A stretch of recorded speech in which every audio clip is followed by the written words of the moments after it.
Still working on going live, huh? Phew, I'm finally live.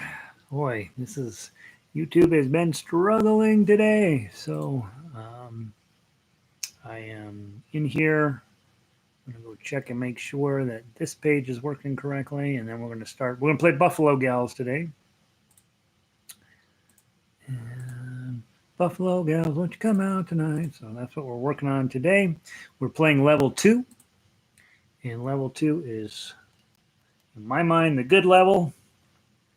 Level 2, there's nothing that you will need to know in guitar that's not in level 2. Level 2 has it all. It says in my thing says level 2 doesn't exist in here. It does, thing. Storage. Download. Guitar. Book 2 complete. Page forward, page forward, page forward. Buffalo Gals. All right, here we go. Let's see, it's 2:33. Arlo's here. Hello, Arlo. Let's play Buffalo Gals. This one's gonna Arlo. This is inside your ability. Those of you who are logging in, you're like, who's Arlo? Or you should know Arlo's a great guitar player. He can play Buffalo Gals. This is not complicated for him. Let me grab a guitar. Gives you a chance to see my studio and my legs. 85 degrees out here these days, and so we're all switched over to looking like goofs. Elizabeth made it in today as well. Hey, Elizabeth. Wasn't sure you were coming today, Elizabeth. You sounded pooped after the last lesson. Hi, everybody. My name is Gary. I am broadcasting live and in color from the beautiful and historic Grant Avenue Theater mezzanine, and we are in lovely downtown Denver, and it is hot outside, and I am glad I'm not in Michigan where they're having terrible flooding. And let's see, where else am I glad I'm not? I guess I'm glad I'm just right here playing guitar today. The song we're going to work on today is called Buffalo Gals. A bit of a history on it. It was would have been a gay 90s song where various people came along and sang different verses, and they thought new things up to go with it. And we're most familiar with it as Buffalo Gals, but it would have been normal to change it to whatever town you're from. So here we would sing, instead of Buffalo Gals, we would sing Denver Gals or Denver City Gals or something to keep it local and keep it real. The Buffalo Gals is one that seems to have stuck, so that's what we know it as. The place you would have run into this song in your life is in It's a Wonderful Life, which is that movie at Christmas. You never see the whole thing, but you see little snippets of it over and over until you have the whole movie memorized, even though you probably have never seen it from beginning to end. It's in black and white. It's about a guy everything's going great, and he goes to the sock hop, and they're all dancing around, and he's getting ready to go on a world vacation. Not a world vacation. He's going to go tour the world, and he's at the sock hop, and they all end up falling in the pool or jumping in the pool. And then he's walking home from that with his girlfriend, who is wearing a robe, and he accidentally steps on the end of her robe. It comes off, and she has to jump in the bush. Well, prior to that moment, they are singing this song, Buffalo Gals. Buffalo Gals, won't you come out tonight, come out tonight, come out tonight. They're singing the chorus of that, and then when her bathrobe falls off and she jumps in the bush, he says, whoa, this is a very interesting situation. And so that's how you might know this. It should be noted that that's the last moment in his life where he's happy. After that, his cousin pulls up and says his father's dying, and they jump in the car and rush off to the hospital or whatever. I'm not sure if there was a hospital or just rush off to go get him. And after that, he has to take over the bank and lead one thing to another, and his life is not at all like what he thought it was going to be, and he never got to go on the trip. So that's the history behind this song. 2-chord song. Everything in book 2 is a 2-chord song. Chord number 1, G chord, index finger here, middle finger here, ring finger there. Okay. And we play all 6 strings of a G chord. Okay. If you want to make it fancier, you can take index and middle and then put your ring finger on the third string and your pinky finger on the fourth string, or ring finger on the second string, pinky finger on the first string of the third fret. Gives it a little bit more power, a little more oomph. Okay, makes this string pinched at the third fret. Just gives it a little bit more zing to it. Okay, that's you see most of the pro guitar players, that's the G chord they like. Just sounds real nice. A little bit less weirdness going down into their amplifiers, so that it tends to sound pretty good on an amp. The other G chord you see a lot of folk music players will put a middle finger there, ring finger there, and pinky finger on the bottom string. It's the same exact chord, same exact note, same exact way that we are doing it the other way, but then it leaves this finger available so that when the C chord pulls up, you can very easily just drop those two fingers, and now you have a C chord. Okay, so this G chord's pretty common in folk music circles because you're going to play the C chord. I'm not going to, but that's the idea. Once you practice it a million times, it gets much easier. And the nice part about that mentality is that then if you drop these two fingers one more time, then you get that F major seventh, I think it is. It's a nice sounding chord, right? And if you drop your ring index finger to cover the first two strings, you get a real F chord there. So I would say, unless you play in the key of C a lot and do a lot of strumming, I think this G chord is the best because it gives you the opportunity to do this one. Excuse me. Coronavirus. Quick, unplug. Now, that's your G chord. G chord. The bummer about G chord on guitar is that its best friend D7 is way over here. Okay. So your index finger on 1, second string, middle finger on 2, third string, ring finger on 2 of the first string. Okay. We like to just play 4 strings. Sometimes we play 5. You never play 6. Because this is an E note and it sounds terrible up against the D. All right, so now let's go into, let's just sing the song a couple of times. How the song works is you play all the way through the whole thing, all the way down to 16, then you go back and do it again. And then you do that 3 times. The last time through, you come in at measure 15, you skip 16, and you play measure 17. Okay, so it's a 16 chord song, and you just play it over and over and over until the last time. Okay, so let's go through it. If you are working on next level type stuff, you're instead of just strumming, okay, and maybe the second time through, and then when you do a different verse or another, the first time you strum, maybe the second time go through and pluck it. You can either do the bottom 4 strings, and you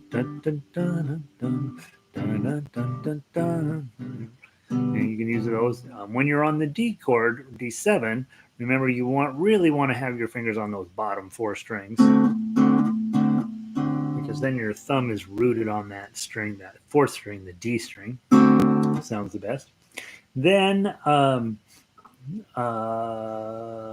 possibly come through on a 3rd time with arpeggio patterns. As I was walking down the street. Probably even faster. As I was walking down the street, down the street, down the street. So I'd be thinking about either a 4-finger pattern, 1, 2, 3, 4, 1, 2, 3, 4, 1, 2, 3, 4, or 1, 2, 3, 4, 1, 2, 3, 4, 1, 2, 3, 4. Either of those is probably going to make the most sense in this. And then those are different ways to run your right hand.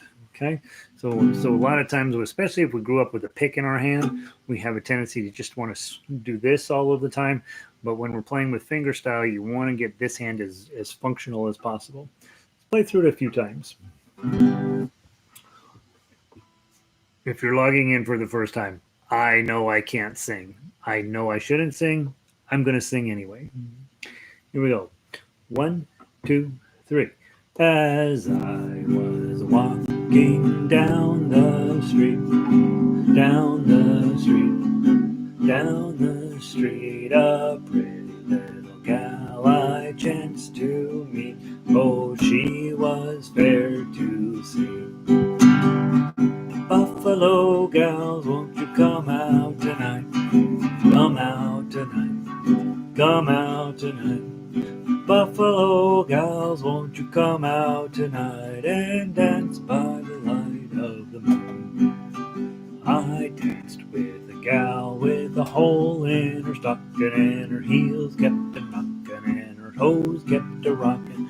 Danced with a gal with a hole in her stocking, and we danced by the light of the moon. Buffalo gals, won't you come out tonight? Come out tonight. Come out tonight. Buffalo gals, won't you come out tonight and dance by the light of the moon?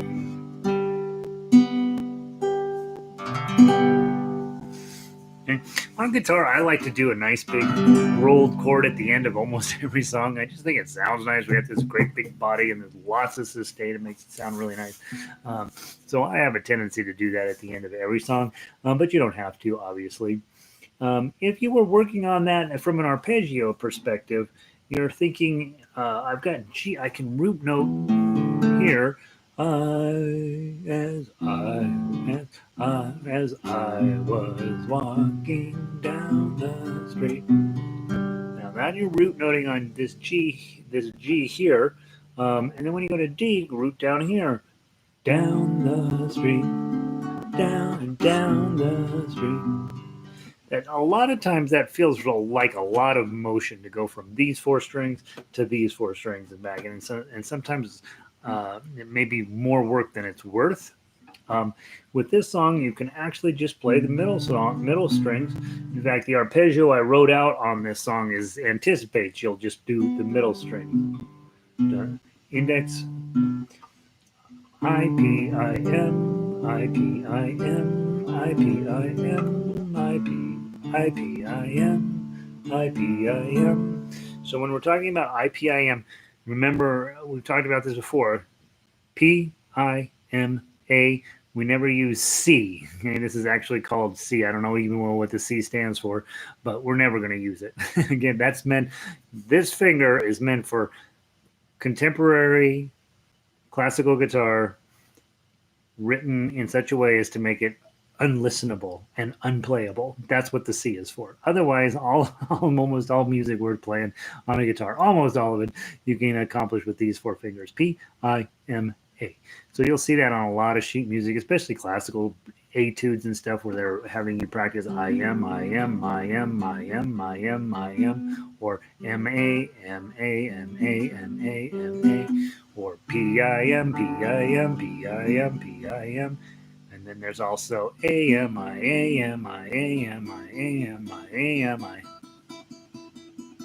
So all of those are things that you think of as etudes and things you're working on. PIMA. I don't remember what Polgar, I think, Indice, Medio. I don't remember what A stands for. Annular, maybe. I think they're Spanish terms for the names of the fingers. Okay, we could just as easily use thumb, index, middle, ring, TIMR, but people will make fun of us if we did that because that would make too much sense. All right, so that's how your song goes. Old-fashioned song, very pleasant. It's fun to do the whole entire song. In my face-to-face classes, it's very normal for me just to play all four verses. I just think it's a pleasant little tune, and she gets more and more difficult to deal with. But they have a great time. They're dancing in the street, so that's what we want in life. All right, let's go through and play the melody. Melody does not go above 2. I'm sorry, above 3. So we can absolutely play this in first position.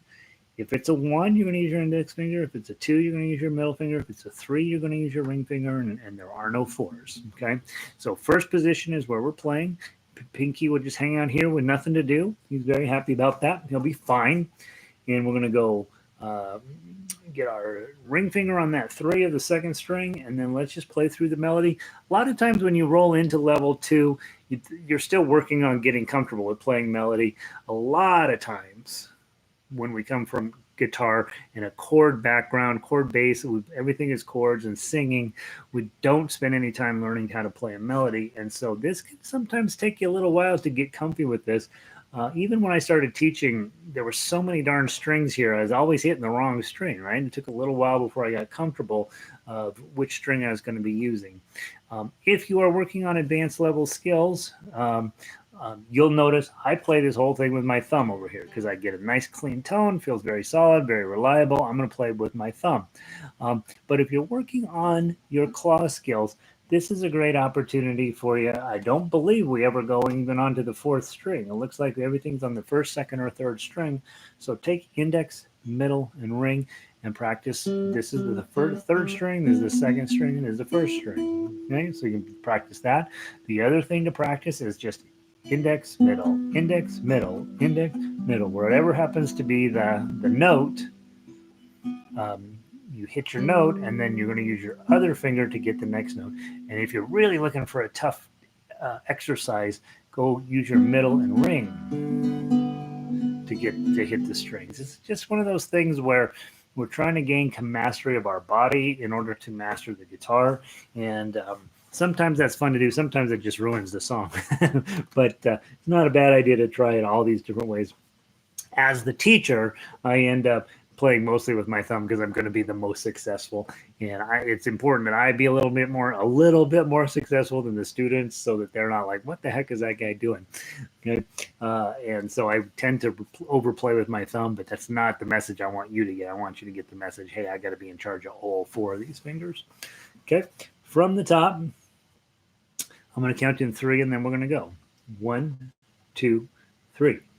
3 oh oh oh 3 oh 3 oh 3 1 2 oh 3 oh 3 oh oh oh oh oh 3 oh 3 oh oh 3 3 1 2 oh 2 3 4 3 3 2 0 3 3 0 3 3 0 3 1 1 2 0 3 3 0 3 3 2 0 3 3 0 3 3 0 3 2 3 3 1 2 2 0. Let's do it again.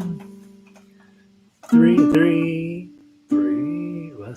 Sorry, I blew the return. 3 0 0 0 3 0 3 0 3 1 2 0 3 0 3 0 0 0 0 3 0 3 0 0 3 3 1 2 0 2 3 4 3 3 2 0 3 3 0 3 3 0 3 1 1 2 0 3 3 0 3 3 2 0 3 3 0 3 3 0 3 2 3 3 1 2 2 0. I'd like to do it one more time. 3 0 0 0 3 0 3 0 3 1 2 0 3 0 3 0 0 0 0 3 0 3 0 3 3 1 2 0 2 3 4 3 3 2 0 3 3 0 3 3 0 3 1 1 0 2 0 3 3 0 3 3 2 0 3 3 0 3 3 0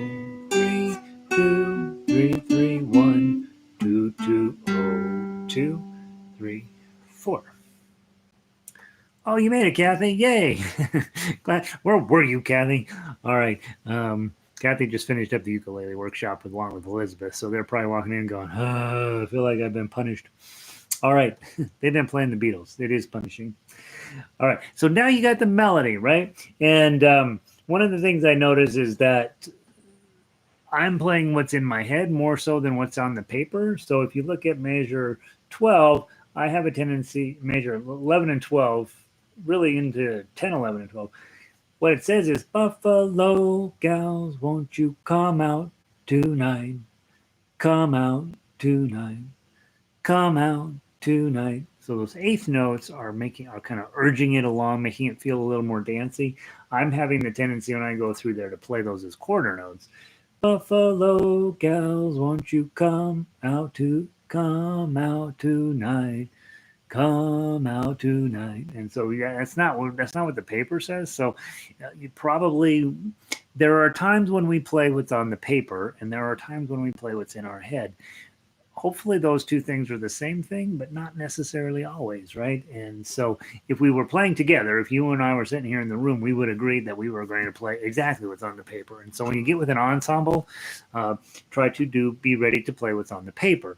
When you're at home and you're playing your way, you can absolutely ignore the timing if you want, to get the song out that you want to put together. And so I do remind people, at level 2, they're still relatively new to music. You guys are poking in here or the opposite of that, but it's fairly normal for newer players to feel like they have to do exactly what's on the paper. And when you're playing an ensemble and when you're in a classroom, yeah, pretty much you do.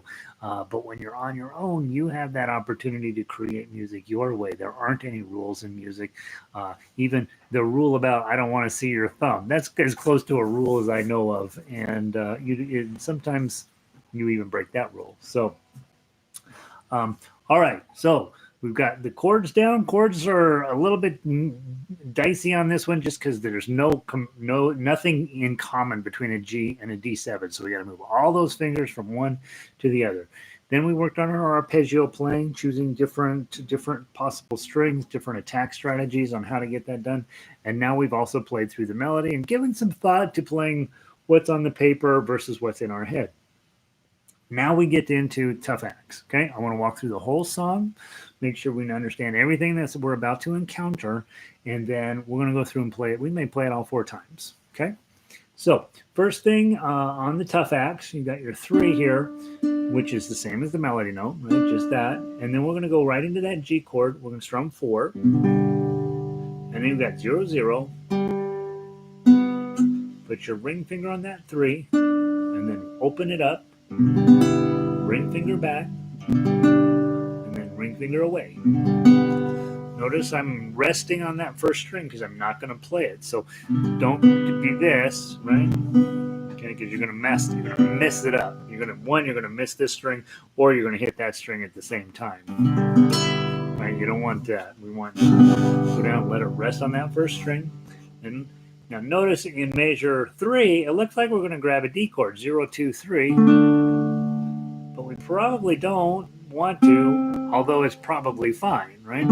So we got to grab this D chord, 0 2 3, and then we got to get to this 1. So we would probably be better off if we would grab the D7, but instead of putting our ring finger here, we put it here. And then we have the least amount of motion possible. Okay, go on to measure 4. Ring finger. Open. Put this new ring finger back down. Open. Ring finger. Nice strum here. Ring finger. No ring finger. Go to your D7. Add your ring finger at 3. Lose your ring finger. Hit the 2. And then go on to the next page, which is a nice G chord. And immediately grab your 5th string. Add your ring finger. Slide back to get the 2, and then slide right back up. So you're on your ring finger. Measure 10, you got a nice G chord. Add your ring. Lose your ring. grab your D7 with your ring, lose the ring, then go back to your G chord, ring, okay, full G chord at measure 13,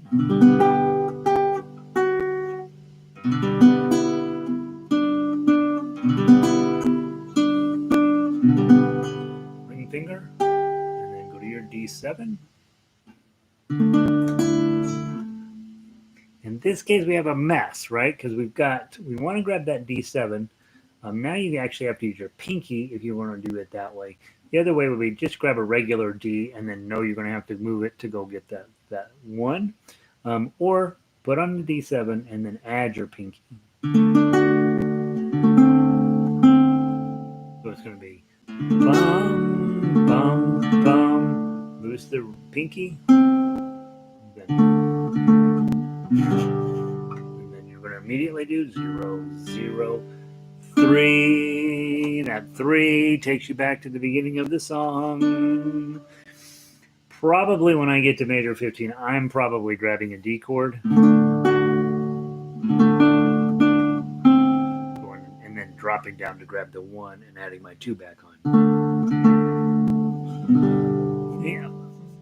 Try it both ways. One of those is going to work better for you than the other. Okay. That's how we play the song. 3 times through into 16. The last time through, measure 15, we skip 15 and we jump to 17. All right, this is a fast lesson, guys. Not a ton in here for most of you. I would say it's not so. This song is G to D7. That is a technical skill you got to learn because that's going to come up in your life a lot. The other skill I think that's in here is really deciding, hey, am I going to play with my thumb? Am I going to play with a claw? You want to master both, right? You want to be pretty good at both of them. And sometimes it makes more sense, depending on the song, which way you would go. If it's a soft, beautiful, silent night type song, you're probably going to favor your thumb. If it's a fast, exciting, fun song like this one, you might tend to favor the claw shape and do plucking instead of thumbing. This one you have go through 4 times, and I don't think we'll go through all 4. I don't know. We'll find out how it's going. We may not go through it all 4 times, but you might try it in different ways and see which way makes the most sense. The other thing with a song like this, where you have 4 verses but the same chorus over and over and over, you might play the verses one way and the chorus a different way. Okay, so maybe plucking versus strumming, or whatever you think creates the best experience for your listeners. And again, I don't spend a lot of time worrying about listeners because I feel like they're lucky that you're there at all. I feel like you need to feel happy at what you perform. So a lot of times, don't tell anybody this. It's top secret. When we do a ukulele performance for 500 people on a weekend, or we do a guitar performance and 76, last time I think we had 50 people in the audience, I'm really not particularly worried what they think, because they haven't gone through the pain and suffering and creation and working through all of the details of all of this stuff. I'm glad they're there. I hope they have a great time. I don't worry about it overly. What I do want is for the musicians to know that they played well, that they worked hard, that they worked themselves up to this certain level. They gave it their best shot. This was their moment. This was the deadline. That to me is what makes much more. That's where you put your energy as a musician, is making sure that your musicians have a great performance, whatever that performance looked like, that they've sort of hit that top level in terms of that song. That's what you should care about. And the fact that there are other people listening to the song, that's great, right? But the problem audience members have is they get one shot at listening to it. So if I play it well, they're happy. If I play it horrible, they're probably still happy. But they only have one shot. And so if they don't know the song, like most people would not just naturally know this song, if they don't know the song, they're going to be like, oh, no, that was lovely. They're going to assume you played it right. Unless every time you make a mistake, you go, ugh, right? And make that face. I tend to do that. Try not to do that. That's not good musicianship at all.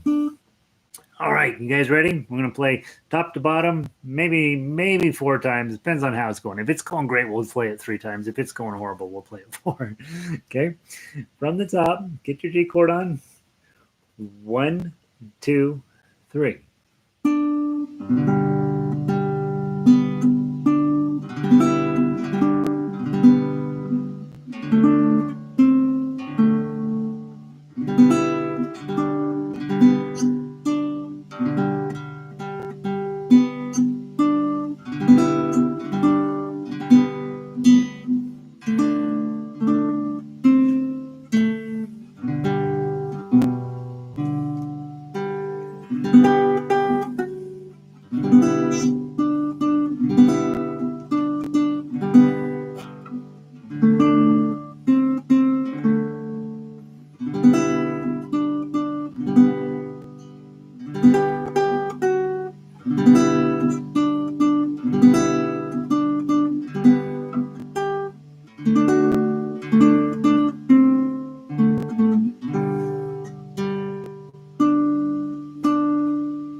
Oh, I blew it. Hit the wrong button. Sorry, guys.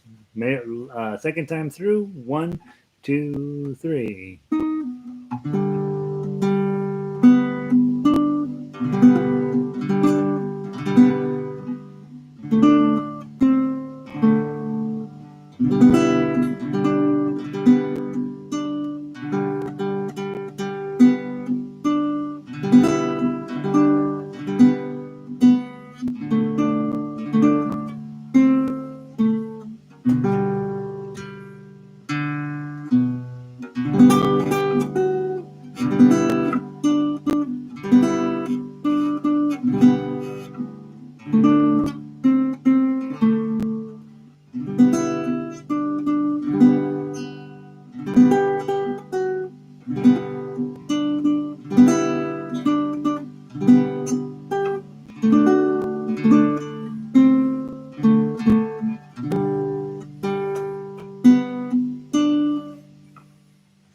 I hit the wrong button again. From the top. 1, 2, 3.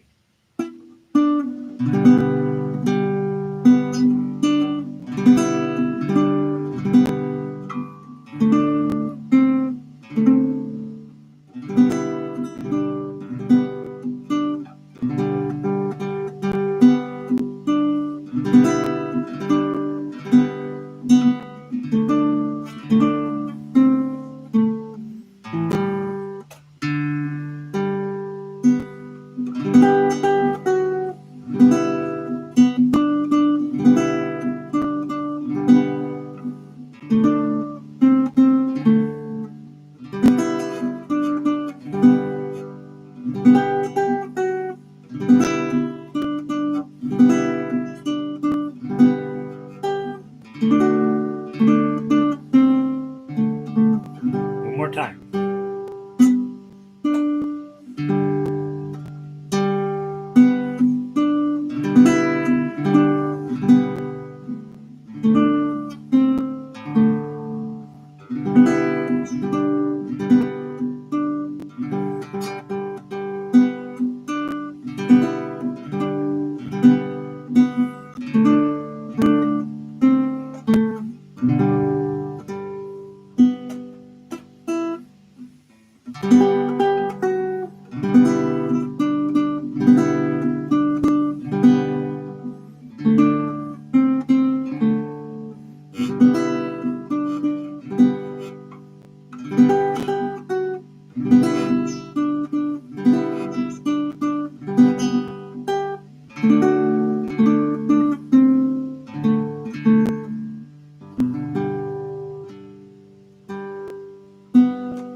Hold your final chord. Let the guitar ring out. If you have to stop it, slide your hand up to this way to get the guitar stopped.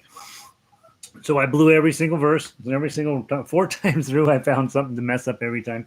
Not so much on the guitar, definitely on the foot pedal that changes the thing. With this little fancy doodad I bought is nice because I don't have to carry so much sheet music around, but it's terrible in terms of adding one more thing that's likely to go disastrously wrong. So that's Buffalo Gals. That's level 2 song, 2 chords, back and forth, back and forth, back and forth. That's one of the things that we learn in level 2. Continuing to get really good at playing melody on guitar. Things are far apart on that. And then, of course, putting the whole package together together as a guitar player. That's really what you're working on, and hopefully coming together for you, right? Level two is fun. Cool. I could actually almost, don't say it that way, Kathy. You couldn't, you couldn't, I could actually almost play that. What you're saying is, I could totally play that with a little bit of extra practice, and so that's what you're working on. You can really help me. It's fun and to rediscover my guitar.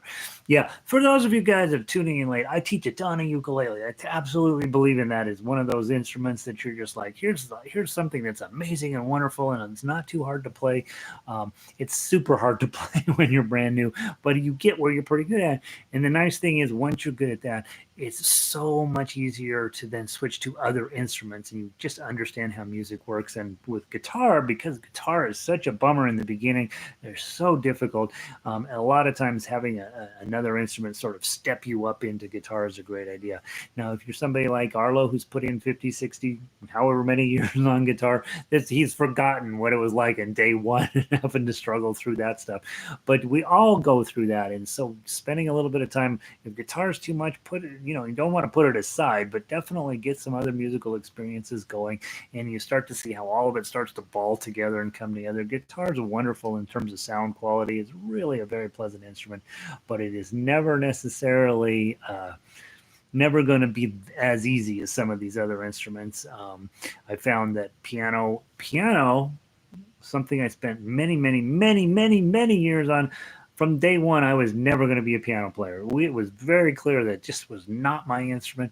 But everything I learned on piano balled up into this cool package of music theory is super applicable to all these other instruments.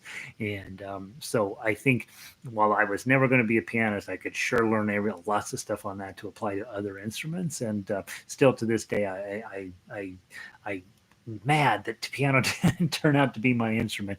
But guitar may or may not be your instrument. Doesn't really matter. It matters that you just keep playing stuff until you find that all the music comes together. So you never tried finger picking on guitar before. Well, that's the thing, right? A lot of us get taught guitar with a pick and chords, and then we sing, and that's fine.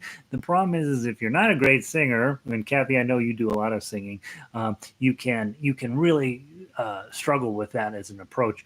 The other thing I think, here's what I think the biggest problem with playing chords and strumming and singing is that the songs you're singing today are not going to be popular tomorrow. So if you're in the 70s, you're singing Joni Mitchell. Nobody plays Joni Mitchell anymore. If you're singing in the 80s, you're singing, I don't know, what was it popular in the 80s? I don't know, whatever, Cyndi Lauper. You were singing Cyndi Lauper.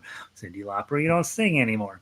In the 90s, it was Prince, maybe, and you were singing Prince, and then it stopped singing Prince. And so I meet guitarists all the time. They come to my class for level one. They say, well, I bought this guitar 40 years ago, and I played it quite a bit when I first got it, but then I haven't played it for 20 years or 30 years.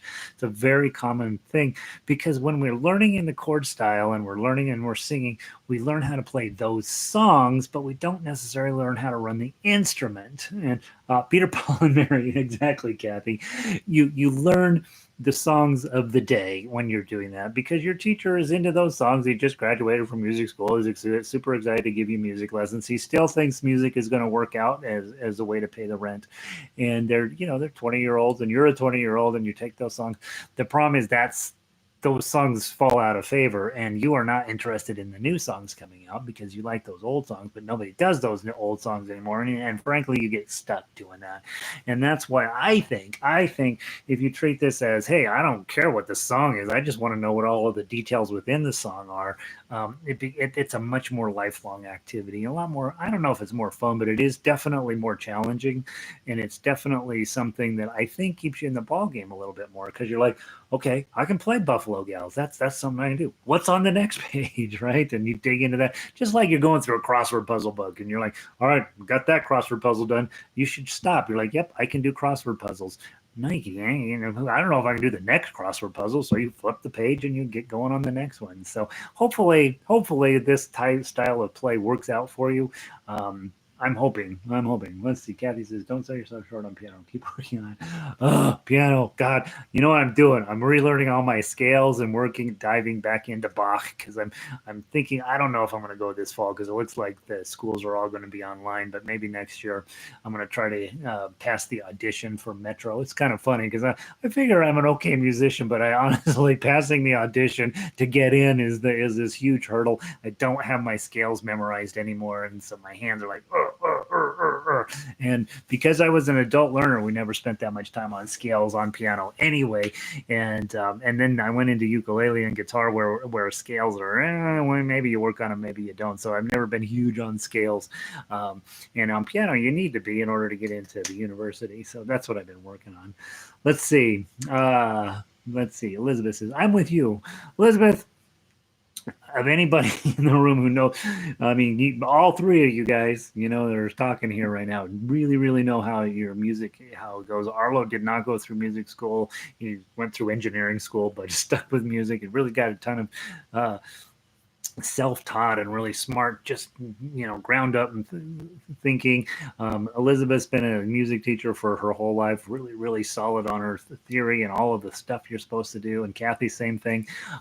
It's nice to know that this, at least we got a lot of smart people in the program and who are trying to work this thing out. That so if you're logging in and you're just running into this video, just know I got a lot of people who are way smarter than me listening in. And if I say something ridiculous, they'll straighten me out for sure. So Simon and Garfunkel. Oh, Elizabeth, I didn't know you were a Simon and Garfunkel person. That's exciting. PP and M are great to learn finger picking. Yeah, Peter, Paul, and Mary. The reason we like them, the fact that they made beautiful music, right? But a lot of their melodies really work. And so it's a great opportunity. Go grab one of their melodies and just pluck through the darn thing and then start adding in chords underneath them. Guitar is much friendlier than ukulele in terms of here's the melody. Now I'm going to start sticking chords in underneath that melody when it makes sense and when I think I can physically do it. And pretty soon you're writing your own tough axes. So there you go. Let's see. Bach is hard. Lots of other stuff to play. It's cute. My piano teacher hated Bach, hated him, and it's because she had when going through music school. She was a vocalist, and but piano was her second instrument, and whoever was her teacher was Bach, and so she had to do a lot of Bach. But she was this beautiful singer, and she was just like, I don't like Bach at all. And so I know as an old man that I really appreciate what Bach did for music, just generally speaking. And so I'm not as against it as she was. I enjoy it. Let's see. Kathy says, I'm talking about Peter, Paul, and Mary, and that's what is easy. I still struggle with Bach. I don't know. Bach, easy is a weird concept, right, Kathy? I think. Yeah, and be super impressed by Arlo, by the way. He's way smart. I don't know. I think easy is one of those things where it's different from person to person. Like Peter, Paul, and Mary, of course you'd think it's easier. It's folk music. It's supposed to be easier. But if you really want to make it as beautiful as you can, I'm not sure the process is all that much different from taking that on versus taking on Bach. I mean, I think it's all I just think, you find I think it's easier because you like the music better, maybe, but I don't think it's any easier from a technical aspect, probably from who knows, I don't know. What am I talking about? I'm just yapping, guys. I so love it that you guys come in here. We got a couple other people sneaking in here and listening and not participating in the conversation, which is absolutely fine. I 100% support you just coming in and just enjoying being here. Hopefully you're learning something. Hopefully I'm saying something that's not ridiculous. And tomorrow we have level 1, so probably no reason for most of you to be here, but let me just tell you what we're doing. It will be 3 blind mice. We will be working on the G chord on that, and we will be working on playing the melody, and that's the last song in the level 1 book, and then I start over again with level 1. So when you're looking around for people who should be playing music, and part of the reason I started guitar was I ran into so many people who were like, well, I don't like this. I want to play guitar. So I started a guitar thing. It turns out that people don't really want to play guitar. Really what they want to do is they want just magically to be stowed with the musical ability to play Hotel California, and that's what they want. And so when people tell you they want to play guitar, you let them know, hey, there's a guy who will teach it to you online for free. And and we'll start them with Three Blind Mice for Jaka, row, row, row your boat, and Farmer in the Dell, and they will realize that they don't really want to play music. They want to just play Hotel California, and they don't have the skills to do that. So, have a wonderful day, you guys. I hope you had fun. I love this song. I think the one we worked on today is really good for just get G to D, G to D. Man, that's a lot.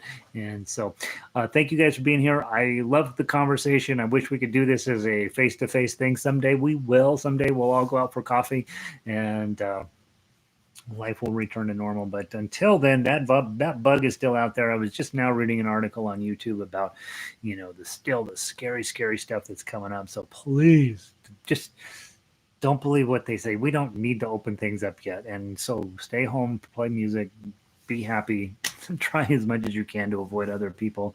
And when it's right, then we'll get together.